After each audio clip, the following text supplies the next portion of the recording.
Welcome back to Zero to Hero. Today's topic is Tera types. We'll consider all the intricacies of this Generation 9 mechanic, as well as how to choose Tera types and playing around opponents' Tera types in-game.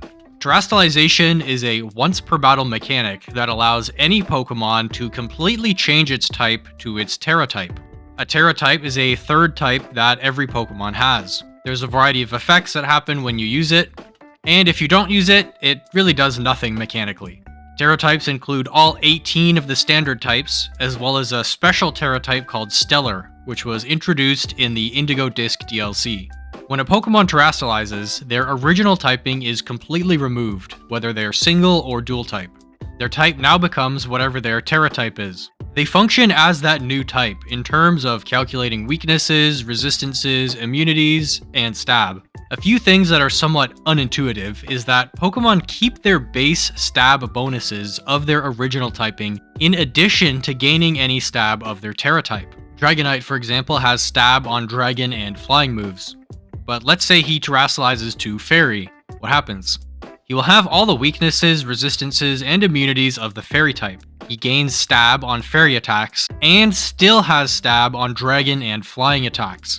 If a Pokemon terastallizes to a type that it already has, its stab bonus of that type is doubled.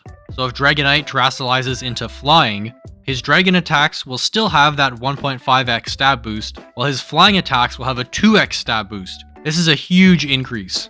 Any Pokemon can have any Tera type, and you can change them in-game. There are a couple exceptions in Ogerpon and Terapagos. Ogerpon's Tera type will depend on whatever mask it holds, and Terapagos can only have the Stellar Tera type. So what does the Stellar Tera type do? It functions a little differently than regular Tera types. When a Pokemon terastallizes to Stellar, it maintains its original typing for the purpose of weakness, resistances, and immunities. The Pokemon maintain their original stab bonuses as well, but they will gain a one-time stab boost the first turn they use a move of any given type. If they are using a move that they normally have stab on, its bonus will be 2x, as if they had terastallized to that type. While if they're using a move they don't have stab on, it will only be a 1.2x boost, rather than the 1.5 you would get if you Tera'd to that type. Both of these boosts are only applied the first time that Pokemon uses a move of that type.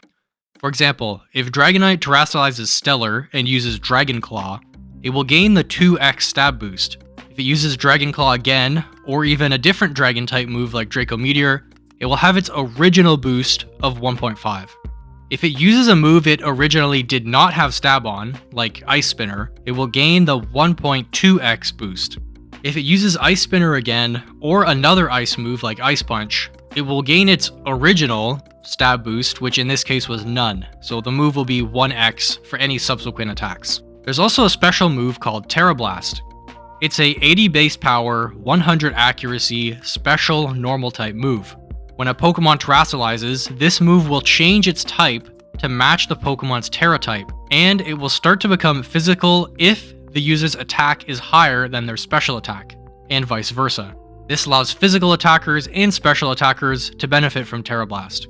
Also, if either stats are lowered, it will always match whatever stat is higher when attacking. This is a move that every Pokemon can learn, and it really allows you to get a half-decent coverage move to go along with whatever Tera type you choose. This will still get the stab boost of whatever you terastallize into as well. Tera Blast can also change its type to Stellar. In this case, Tera Blast becomes a 100 base power move, while still gaining the effect of using the higher attacking stat. Additionally, it's also super effective against any Pokemon that has terastallized, be it a regular Tera type or Stellar. It also lowers the user's attack and special attack stats by one stage after use. In the special case of Terapagos, which can only terastallize to Stellar, it will gain a 1.2x boost to all moves of any type, regardless of how many times you use it. So if Terapagos uses a move like Ice Beam, it will get that 1.2x boost every time it uses Ice Beam when it's terastallized to Stellar. Terapagos also has a signature move called Tera Starstorm, which is normally a special normal 120 base power move, but when terastallized, it becomes the Stellar Tera type, which again is super effective against opponents who have terastallized, and this move specifically becomes a spread move. With the mechanics out of the way, how do we benefit from choosing and using Tera types? There are two ways to choose Tera types, often referred to as defensive or offensive Tera types.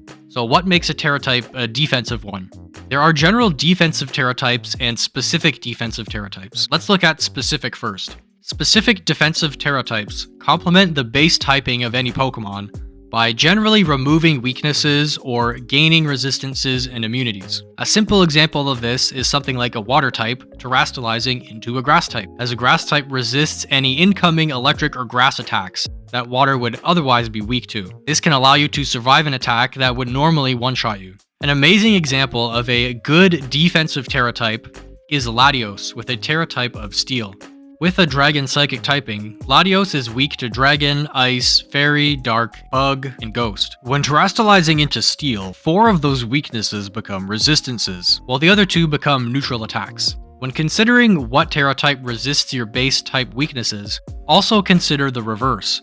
This can make a huge difference between having a good defensive Tera type and a great one. The Dragon Psychic typing resists both fighting and fire weaknesses that Steel has. Ground would still be an issue, but Latios in this amazing example has the ability Levitate, which makes it immune to Steel's ground weakness.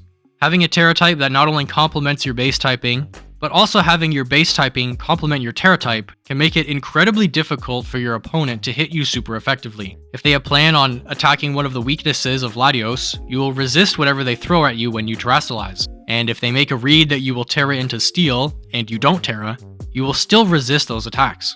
General defensive Tera types include types like Grass, Fire, Water, Steel, Dragon, and Ghost on most Pokemon. Steel and Dragon simply give a lot of resistances and resistances to many common types. Water only has 2 weaknesses, making it a great option for Pokemon that have a lot of weaknesses. Grass and Fire may seem like an odd defensive type, as they both have a number of weaknesses. Grass is primarily used as a Spore and Rage Powder immunity, as all grass types are unaffected by those moves, and the ever-prevalent Amoonguss makes the grass-type Tera a tool any Pokemon can use as a way around it. Fire is sometimes used on physical attackers to give their user a burn immunity. Resistances to types like Steel and Fairy are also generally harder to come across. Ghost doesn't have many resistances, but it does only have 2 weaknesses, and importantly it has 2 immunities. One of which being normal, which is the most important in this case, as it gives the user immunity to the very prevalent move, Fake Out. Let's consider offensive Tera types. Offensive Tera types are always specific. You're either terastallizing into a type you already have, for a huge 2x boost, or terastallizing into a new type to gain a new stab attack. Pokemon like Rillaboom, Urshifu, and Fluttermane often terastallize into Grass, Water, and Fairy to deal massive damage with their regular stab attacks. Pokemon like Chien-Pao can make great use of Terastallization, as it will allow it to boost both of its regular stab attacks and its coverage move. Pokemon like Dragonite, Sneasler, and Miraidon often offensively Tera into types they don't normally have, like Normal, Dark, and Fairy, to have a powerful coverage option. In these cases, Extreme Speed, Throat Chop, and Dazzling Gleam. Having a Tera type doesn't necessarily have to only be defensive or offensive. For example, Miraidon's Tera Fairy enhances its Dazzling Gleam damage and gives it an immunity to its prior Dragon weakness. So knowing what you want to get out of each Pokemon's Tera type can help you maximize having a good balance between defensive and offensive Tera types on a team. When playing on ladder or even in open team sheets, predicting when your opponent will terastallize can be pretty difficult. On ladder, you won't even know what types your opponent has access to. They can Tera into something completely unexpected, which can win or lose a game just on that. Even when you do know what Tera types your opponent has, trying to figure out what or when they will Tera can seem impossible. So here's some tips for reading an opponent's Tera better. First off, for closed sheets, learn what the common Tera types are for common Pokemon. For example, in Regulation G, Urshifu's most common Tera type is Water at 50%, with Stellar at 25%. This means that 75% of the time, Urshifu won't be able to Tera out of its water weaknesses. Rillaboom's most common Tera types are Fire at 60% and Grass at 18%. This one can seem a little more difficult to guess, but consider the team around Rillaboom and what you do know about its moveset. Does it have an Assault Vest? Does it have high speed or attack investment? If it's running a defensive set with things like U-Turn and Assault Vest, it's probably a defensive set and is probably running a defensive Tera like Fire. If you notice it has a lot of speed or a lot of attack investment, it's probably an offensive set and more likely to have Tera Grass.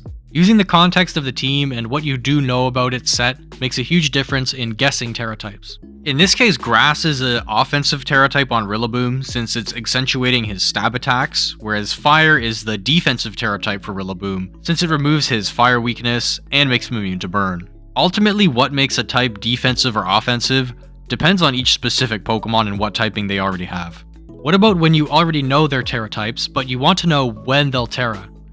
There are 3 specific reasons you would want to Tera. 1. To survive a hit you otherwise wouldn't. 2. To pick up a KO you otherwise wouldn't. Or 3. To avoid some effect you otherwise wouldn't. The first 2 are pretty obvious. To survive a hit you otherwise wouldn't. If they have a Pokemon that you have immense pressure on that you can knock out in one hit, and they have a defensive Tera type on that key piece, the chances are pretty good that they'll either Terastallize or switch if they need a different defensive play. 2. To pick up a KO you otherwise wouldn't. Again, I think these are even easier to read from an opponent, as many Pokemon that offensively Tera often do so early in a match, as using offensive Teras early allows you to get more attacks in and hence get more value out of your Tera. Whereas defensive Tera types usually happen exactly on the turn that they need to survive a specific hit or effect. For example, if your opponent has something that's Tera Ghost and you're threatening them with Fake Out, and they really need that turn to get off some sort of attack, the chance that they use the Tera to avoid that Fake Out is pretty decent. Ultimately, the best way to play around Teras is to always keep them in mind and consider them as an option on each turn. More practice, particularly against better opponents, is also the most impactful thing you can do to improve your intuition on when opponents will Tera. Thanks for watching.